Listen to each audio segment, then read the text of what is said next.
a Saturday afternoon, and I don't know, I didn't have anything to do, he didn't have anything to do, so he was like, you know, I kind of hinted that I didn't have anything to do, so he's like, you want to meet for a drink? And I'm like, oh, why not? And I gave her this line from a movie that kind of intrigued her, a line from Risky Business, and the bottom line is she said, what the heck, I'm going to do it. I'm going to go meet this guy for a drink.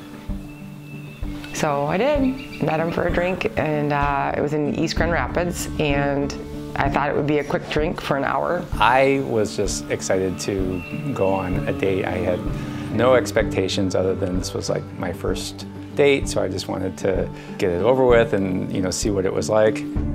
Actually, it was funny because I met my sister prior to meeting him. I went to her house and had a little glass of wine with her, and I said, I don't even want to go to this. And Becky's like, oh, come on, just go. If it doesn't work out, just leave. It's not a big deal. But when she walked in the restaurant, it was really amazing because we saw each other from across the room. I was in a chair and I was looking all the way across, and I could see her walk in the door, and of course I'd only ever seen her picture, but I knew it was her, and she looked at me and we looked at each other and we both smiled.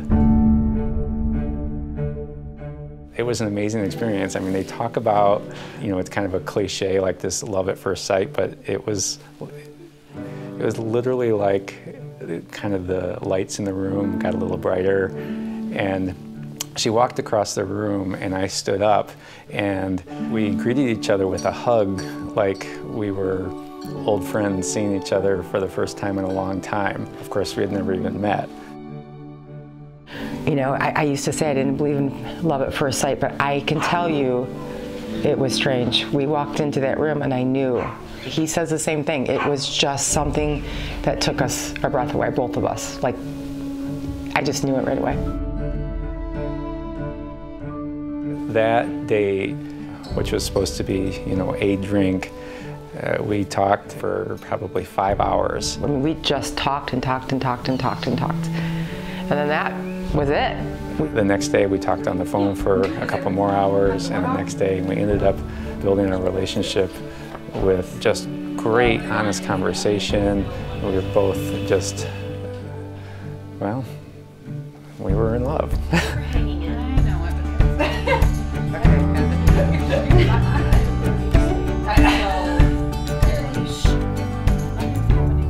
It's been a long 2 years, and I know it's been a roller coaster for all of us, humans and dogs. I've seen my mom, been single for about 10 years now, and she has been through lots of hard times, and I've never seen her more happy than she is with Dan, that is for sure. You are one of the most caring people I have ever met, and you are so kind and humble and always know what to say and have always been there for me. Even when I didn't want to talk about it, you would text me.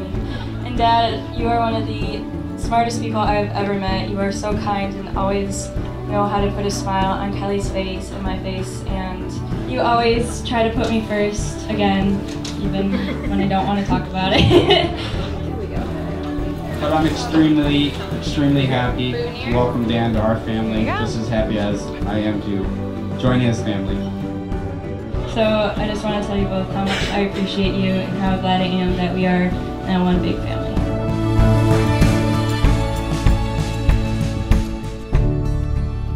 I know that you want your love to last forever, so you treat it differently.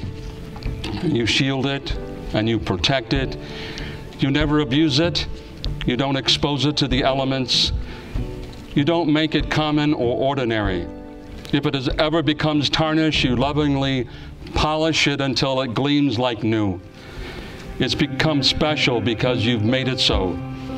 And it grows more beautiful and precious as time goes by. Steady through the highs and lows. It must be you, because you're crying. Oh, you look beautiful, honey. Thank you. Let me see. This is the dress you like. I love you. For spending time with Dan and Kelly together, it didn't take me long to get a pit in my stomach. My pit was from anxiousness and excitement, because I know Kelly had finally met the special man that was brought into this world just for her. He brings calmness to her life. Joke between me and you, Kelly.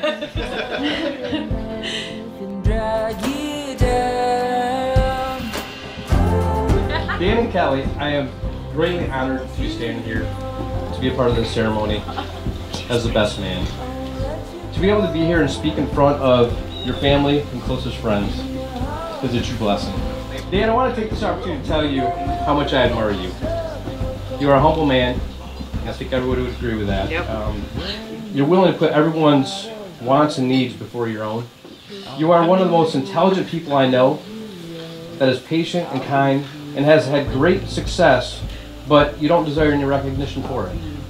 You always stay calm in any situation. Well, just a second. Unless someone messes with your audio-visual equipment.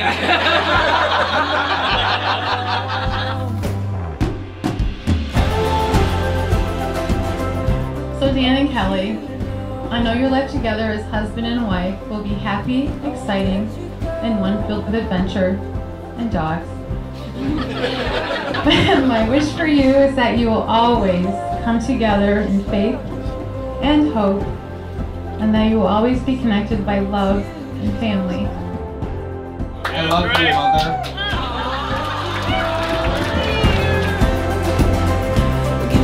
Oh boy, Dan. When the pain cuts you deep, when the night keeps you from sleeping, just look and you will see that I will be your remedy. When the world seems so cruel and our heart makes you feel like a fool, I promise you will see I will be your remedy. Dan, I choose you to stand by your side, to sleep in your arms, to learn with you and grow with you, even as time and life change us both. Kelly, with you, my soul has found its mate. With unfailing and unconditional love, I will stand with you and your children. We will laugh together and we will share our happiness. And when there is sadness, we will share in that also, as we are stronger together. I promise to laugh with you in good times and struggle alongside you in bad times. I promise to respect you and cherish you as an individual and as a partner. I promise to share dreams and support you as you strive to achieve your goals. I promise to listen with compassion and understanding. I promise to support you and our family always. I love you when we are together and when we are apart. I love you always, Dan Rupert. I will communicate with you truthfully and honestly. I will listen. I will never take you for granted. In sickness and in health, I promise to be your faithful partner, to love and to cherish you from this day forward. I make this pledge now and forever.